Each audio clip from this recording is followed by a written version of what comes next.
హిందూ బంధువులందరూ కూడా శ్రీ విఘ్నేశ్వర నవరాత్రి ఉత్సవాల సందర్భంగా శుభాకాంక్షలు తెలియజేస్తూ 9 రోజుల పాటు ప్రతి ఒక్కరం కూడా భక్తి శ్రద్ధలతో ఒక భక్తియుత వాతావరణంలో ఈ నవరాత్రి ఉత్సవాలను నిర్వహించుకోవాల్సిన అవసరం ఉంది. ఎందుకంటే ఏ పూజ చేసినా కూడా మొట్టమొదటిసారిగా మనం విఘ్నేశ్వర స్వామి పూజ చేస్తాం. అటువంటి విఘ్నేశ్వర నవరాత్రి ఉత్సవాలను భక్తియుత వాతావరణం నిర్వహించుకోవాల్సిన అవసరం ఉంది. ఒక దీక్ష తీసుకొని దీన్ని పూర్తి చేయాల్సిన అవసరం ఉంది. ధార్మిక కార్యక్రమాలు, ముఖ్యంగా మంటప నిర్వాహకులు కూడా ధార్మిక కార్యక్రమాలను నిర్వహించేటువంటి ప్రయత్నం చేయాలి. చాలా మంది యువతనే ఇలా భక్తి శ్రద్ధలతోని మంటపాలు నిర్వహిస్తున్నారు.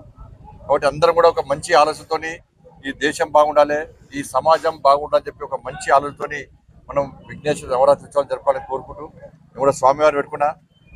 వర్షాలు కురవాల్సిందే, కానీ రైతులకు కానీ ప్రజలకు కానీ ఏ ఇబ్బందులు రాకుండా, ఏ ప్రమాదాలు సంభవించకుండా ఆ వర్ణదేవుడు కరుణించాలని చెప్పి వర్షాలు కురవాల్సిందే, ఇబ్బంది కాకుండా ప్రమాదాలు కూడా కురవాల్సిందని చెప్పి మనస్ఫూర్తిగా ఆ స్వామివారిని వేడుకుంటూ, కష్టాల్లో ఇబ్బందులను ప్రజలను కాపాడని చెప్పి, వాళ్ళని ఆదుకోవాలని చెప్పి, అందరూ సుఖ సంతోషాలతో ఉండని చెప్పి మనస్ఫూర్తిగా ఆ విఘ్నేశ్వర స్వామిని వేడుకుంటా ఉన్నాను.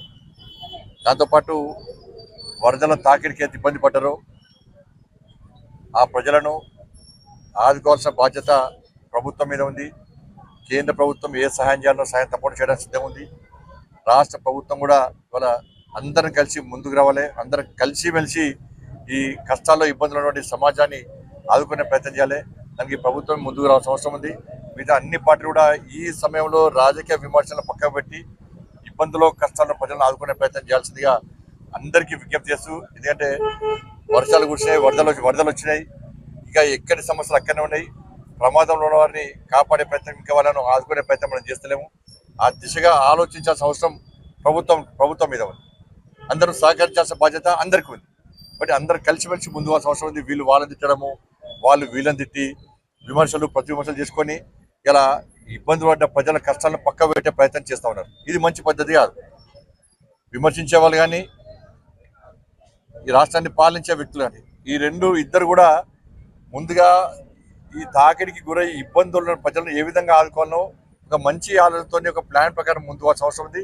దానికి భారతీయ జనతా పార్టీ తప్పకుండా మేమందరం సహకరించడానికి సిద్ధంగా ఉన్నాం. మా ఆలోచనల్లో కష్టాల్లో ఉన్న ప్రజలను ఆదుకోవడమే మా లక్ష్యం.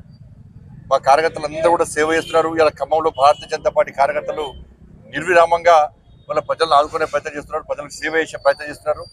నరేంద్ర మోడీ గారి ప్రభుత్వం కూడా రాష్ట్ర ప్రభుత్వానికి సహకరిస్తున్నది, ఇంకా సహకరిస్తుంది కూడా. దానిలో ఏం అనుమానం లేదు. దాంతో ముఖ్యంగా జమ్మూ కాశ్మీర్లో జరుగుతున్న ఎన్నికల్లో మన జమ్మూ కాశ్మీర్ ప్రజలు, ఈ దేశ ప్రజలు ఆలోచించాల్సిన అవసరం ఉంది. మా లక్ష్యం ఆ రాష్ట్రాన్ని పునరుద్ధరించడం, ఆ ప్రాంతాన్ని అభివృద్ధి చేయడం. ఈ దేశంలో ప్రతి భారతీయుడు జమ్మూ కాశ్మీర్ నాది, ఇది నా ప్రాంతము, ఇది నా దేశము, తప్పకుండా సందర్శించాల్సిందే, ధైర్యంగా పోవాల్సిందని చెప్పి ఒక మంచి వాతావరణాన్ని నిర్మించే ప్రయత్నం చేయడమే భారతీయ జనతా పార్టీ, నరేంద్ర మోడీ గారి ప్రభుత్వం యొక్క లక్ష్యం. ఇలా మా అమిత్ షా గారి యొక్క కృషితోని, నరేంద్ర మోడీ గారి ఆశీర్వాదంతో 370 ఆర్టికల్ రద్దు చేసిన తర్వాత దేశవ్యాప్తంగా ఎలాంటి మంచి వాతావరణ నిర్మాణమైందో, జమ్మూ కాశ్మీర్ ఏ విధంగా అభివృద్ధి చెందుతుందో, టెర్రరిస్టు కార్యక్రమాన్ని ఎట్టి మన కూకటి వేలతో పిగిలించడమో ఈ దేశ ప్రజలు ఆలోచించాలి, జమ్మూ కాశ్మీర్ ప్రజలు ఆలోచించాలి. గతంలో జమ్మూ కాశ్మీర్ పోవాలంటే ఒక భయానక వాతావరణం, జమ్మూ కాశ్మీర్ ఈ దేశంలో ఉందా లేదనే అనుమానం ఈ దేశ ప్రజల్లో ఉండే. ఇప్పుడు ప్రతి భారతీయుడి అలా జమ్మూ కాశ్మీర్ నాది, మా దేశంలో అంతర్భాగం అని చెప్పి ఒక మంచి ఆలోచనతో ఇలా ఏక్ దేశ్ మే దో ప్రధాన్, ఏక్ దేశ్ మే దో విధాన్, ఏక్ దేశ్ మే దో నిషాన్, దో విధాన్, దో ప్రధాన్, నహీ చలేగా అని చెప్పి శ్యామా ప్రసాద్ ముఖర్జీ ఏ విధంగా బలిదానం చేసినారో దాన్ని స్ఫూర్తిగా తీసుకొని 370 ఆర్టికల్ రద్దు చేసిన తర్వాత నువ్వు రాష్ట్రాన్ని పునరుద్ధరించాలి, ఆ రాష్ట్రాన్ని అభివృద్ధి లక్ష్యంతో మేము ముందుకు వస్తున్నాం. ఇవాళ INDA పార్టీలన్నీ కూడా, కాంగ్రెస్ పార్టీతో పాటు వాళ్ళ అలయన్స్ పార్టీస్ అన్నీ కూడా వాళ్ళ టెర్రరిస్టులను మళ్ళీ పునరుద్ధరించాలని చెప్పి చూస్తున్నారు.